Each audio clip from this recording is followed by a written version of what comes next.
ಇಲ್ಲ ಇಲ್ಲ, ಡೈಲಾಗ್ ಬರೆಯೋ ಟೈಮಲ್ಲಿ ಇದೇನ್ ಅನ್ಕೊಂಡಿರ್ಲಿಲ್ಲ.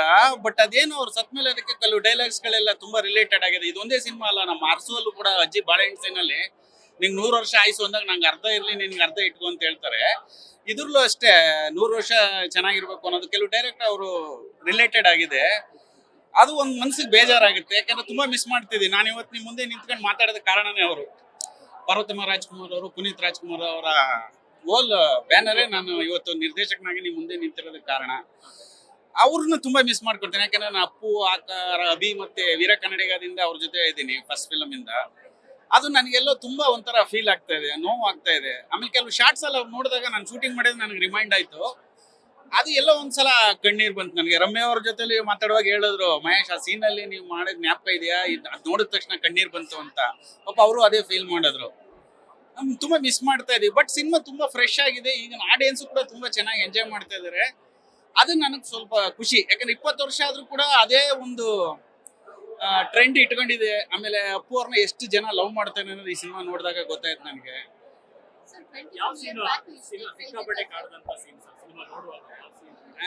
ಅದೇ ಕೆಲವು ಡೈಲಾಗ್ಗಳು ಹೇಳ್ತಾರೆ ಅವರು, ಅದು 100 ವರ್ಷ ಮಾತಾಡೋದು ಅದೆಲ್ಲ, ಕೆಲವೆಲ್ಲ ಜೀವನದಲ್ಲಿ ಯಾವಾಗಲೂ ಪಾಸಿಟಿವ್ ಆಗಿರ್ಬೇಕು, ಅಪ್ಪ ಅಮ್ಮನ್ ಚೆನ್ನಾಗಿ ನೋಡ್ಕೋಬೇಕು, ಬೇರೆ ಕೆಲಸ ಮಾಡ್ಬೇಕು, ಅವೆಲ್ಲವೂ ಕೂಡ ತುಂಬಾ ಚೆನ್ನಾಗಿದೆ.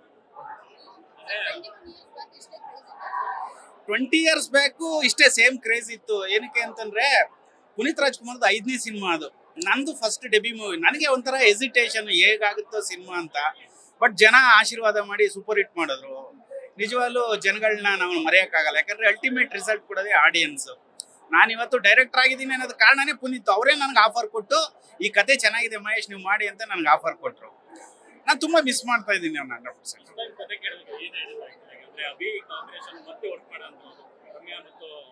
ಓಕೆ, ಯಾರಿಗೆ?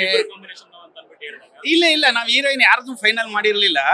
ಫಸ್ಟ್ ಕತೆ ಪುನೀತ್ ರಾಜ್ಕುಮಾರ್ ಹೀರೋ, ಕತೆ ಎಲ್ಲ ಓಕೆ ಮಾಡಿ ಆಮೇಲೆ ಒಂದಷ್ಟು ಆಪ್ಷನ್ಸ್ ಗಳು ಹೀರೋಯಿನ್ಗಳನ್ನ ಬರ್ಕೊಂಡಾಗ ಕೆಲವರು ಆಪ್ಷನ್ಸ್ ಅಲ್ಲಿ ನಮ್ಗೆ ಇದೇ ಬೆಟರ್ ಆಪ್ಷನ್ ಅನಿಸ್ತು. ರಮ್ಯ ಅವರು ಸ್ವಲ್ಪ emotion, sentiment scene, performance, character, ಅದಕ್ಕೆ ಎಲ್ಲ ಗ್ರೂಪ್ ಡಿಸ್ಕಷನ್ ಮಾಡಿ ವರದಣ್ಣ, ರಾಜ್ಕುಮಾರ್ ಅವರು, ನಾವು ಎಲ್ಲ ಡಿಸೈಡ್ ಮಾಡಿ ರಮ್ಯ ಅವ್ರನ್ನ ಸೆಲೆಕ್ಟ್ ಮಾಡಿ.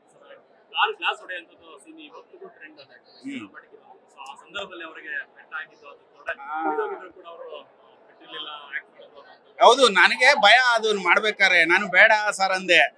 ಇಲ್ಲ ಮಹೇಶ್ ಏನಾಗಲ್ಲ, ಚಿಕ್ ಶಾಟ್ ಏನಿಲ್ಲ ಅಂತ. ರಾಮ್ ಶೆಟ್ರು ಬೇಡ ಅಂದ್ರು, ಫೈಟ್ ಮಾಸ್ಟ್ರು. ಅವರೇ ಅಡ್ಡ ಹಿಡಿದು ನಾನು ಮಾಡೇ ಮಾಡ್ತೀನಿ ಅಂತ ಪುನೀತ್ ಸರ್ ಮಾಡಿದ್ರು. ಅದು ಸ್ವಲ್ಪ ಗ್ಲಾಸ್ ಬ್ರೇಕ್ ಆಗೋದು ಸ್ವಲ್ಪ ಲೇಟ್ ಆಯ್ತು. ಆಗ ಸ್ವಲ್ಪ ಈ ತೊಡೆಗೆ ಮತ್ತೆ ಕೈಗೆ ಸ್ವಲ್ಪ ಬ್ಲಡ್ ಆಯ್ತು.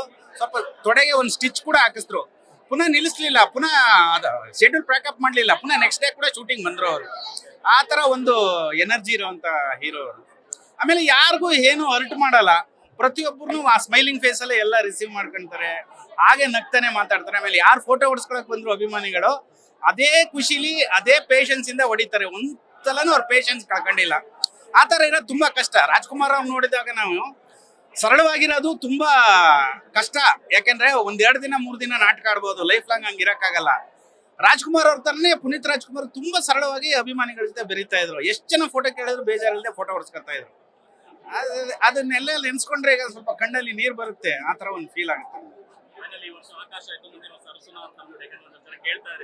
ಇಲ್ಲ, ತುಂಬಾ ಜನ ನನ್ಗೆ ಮೊನ್ನೆ ಇಂಟರ್ವ್ಯೂಸ್ ಅಲ್ಲೂ ನಿಮ್ ಚಾನೆಲ್ಗಳಲ್ಲಿ ಆ ಹೊರಗಡೆ ಎಲ್ಲ ಕೇಳಿದಾಗ, ಸರ್ ನೆಕ್ಸ್ಟ್ ಅರಸು ಮಾಡಿ ಅಂತ ಹೇಳಿದ್ರು. ಯಾಕೆಂದ್ರೆ ಅರಸು ಒಂದು multi language cinema. Ramya, Meera Jasmine, Puneeth Rajkumar, ಆಮೇಲೆ ದರ್ಶನ್ ಅವರು ಮತ್ತೆ ಆದಿತ್ಯ ಅವರು ಒಂದು ಗೆಸ್ಟ್ ಅಪಿಯರೆನ್ಸ್ ಮಾಡಿದ್ರೆ, ಅದಕ್ಕೆ ಒಂದು ಬಿಗ್ ಸಿನಿಮಾ ಅದು. ಆಮೇಲೆ ಬಿಗ್ ಸ್ಕೇಲ್ ಅಲ್ಲಿ ಮಾಡಿರೋಂತ ಸಿನಿಮಾ ಅದು. ಫಾರಿನ್ ಅಲ್ಲಿ ಹೆಚ್ಚು ಕಮ್ಮಿ ಒಂದು 20-25 ದಿನ ಶೂಟಿಂಗ್ ಮಾಡಿದೀವಿ.